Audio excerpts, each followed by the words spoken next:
Pemirsa, jajaran Kabinet Merah Putih ramai-ramai mengajukan usulan tambahan anggaran untuk tahun 2026. Hal ini dilakukan lantaran saat ini anggaran yang ada dinilai tidak cukup untuk jalani program prioritas Presiden Prabowo.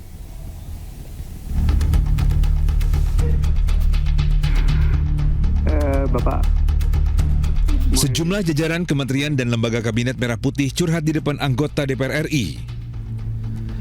Dalam rapat kerja bersama Badan Anggaran, jajaran Menteri Prabowo ini meminta tambahan anggaran di RAPBN 2026. Salah satunya Kementerian Pertahanan yang meminta tambahan anggaran 17 triliun rupiah. Peralatan militer ini sangat mahal.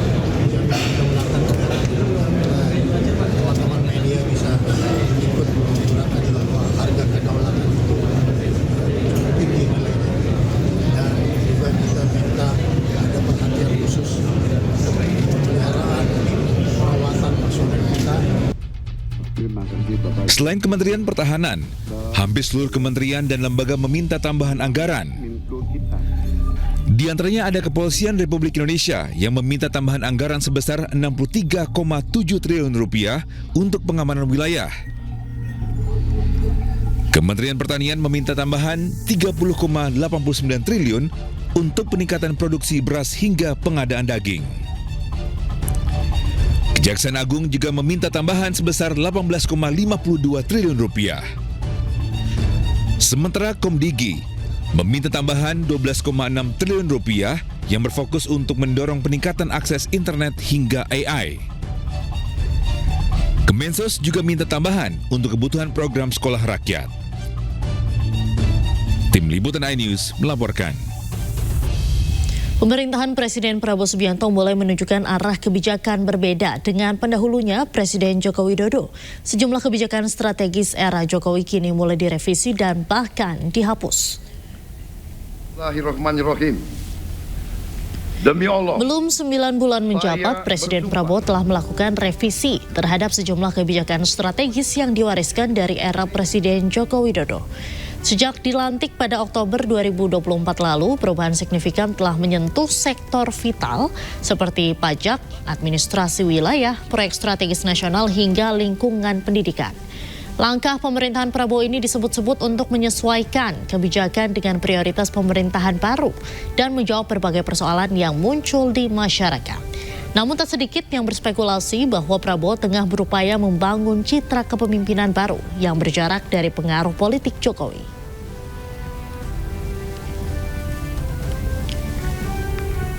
Dan pemirsa, berikut 5 kebijakan era Presiden Joko Widodo yang diganti atau dibatalkan oleh pemerintah Prabowo. Di awal 2025, Presiden Prabowo dan Menteri Keuangan Sri Mulyani memutuskan membatalkan kenaikan PPN 12% untuk semua barang. Kebijakan ini diambil setelah mendapat kritik keras, terutama ketika banyak kebutuhan hidup yang dianggap kena pajak mewah. Kini tarif tersebut hanya dikenakan pada barang mewah seperti jet pribadi dan kapal pesiar.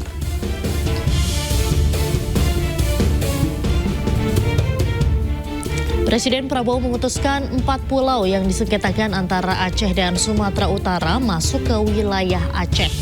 Penetapan ini berdasarkan dokumen administrasi yang dimiliki pemerintah. Hal ini sekaligus membatalkan peraturan yang diterbitkan di masa pemerintahan Jokowi. Kementerian Keuangan melaporkan sepanjang 2024 pembangunan Ibu Kota Nusantara telah menghabiskan anggaran sebanyak 43,4 triliun rupiah. Nilai tersebut mencapai 97,3% dari total anggaran yang disiapkan dari APBN, yakni 44,5 triliun.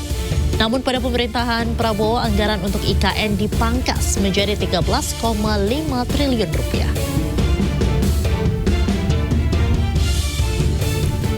Kebijakan selanjutnya adalah Mahkamah Agung membatalkan peraturan pemerintah nomor 26 tahun 2023 di era Jokowi tentang pengelolaan hasil sedimentasi di laut.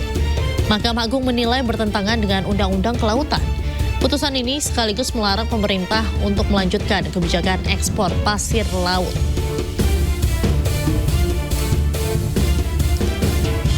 Selanjutnya pemirsa, Prabowo juga merevisi peraturan sistem zonasi penerimaan peserta didik baru yang digagas di era Jokowi. Tak hanya penyebutannya yang diganti menjadi sistem domisili, namun mekanisme penerapannya juga baru dan lebih fleksibel. Anda kembali di iNewsroom pemirsa, ratusan ribu rekening penerima bansos terindikasi dipakai untuk judi online. Pemerintah akan mencabut bantuan sosial atau bansos bagi penerima yang terlibat judi online.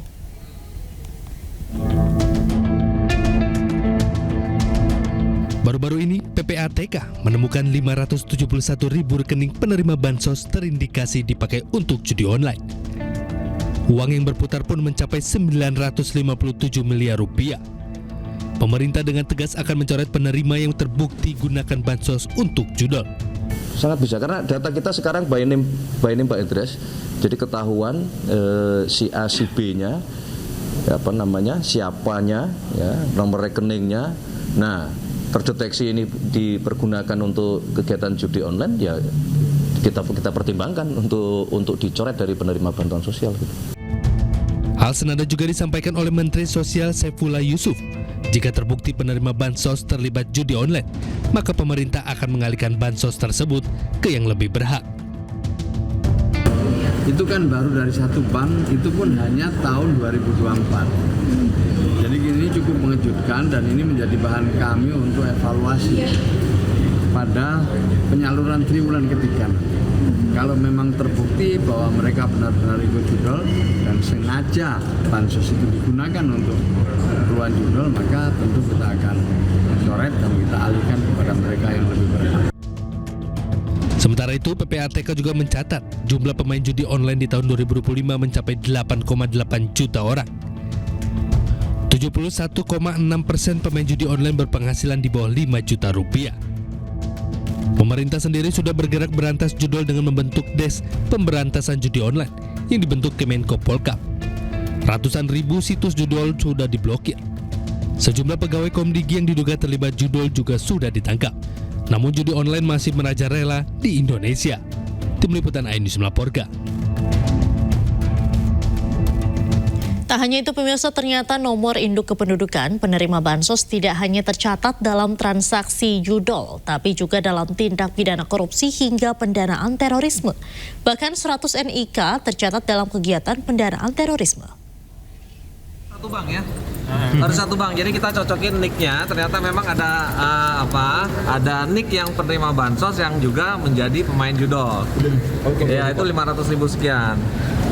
Tapi ternyata ada juga nicknya yang terkait dengan tindak pidana korupsi, bahkan ada yang pendanaan terorisme ada.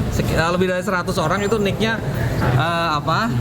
teridentifikasi terlibat mengenai kegiatan pendanaan terorisme. Kementerian Agama RI masih mempertimbangkan wacana umroh dan haji menggunakan jalur laut karena waktu tempuh yang dibutuhkan menuju Tanah Suci lebih lama. Menteri Agama RI Nasaruddin Umar menyatakan telah ada sejumlah perusahaan swasta yang menyatakan minatnya untuk bekerja sama dalam penyelenggaraan perjalanan haji menggunakan jalur laut. Namun belum ada pembahasan lebih lanjut terkait wacana tersebut.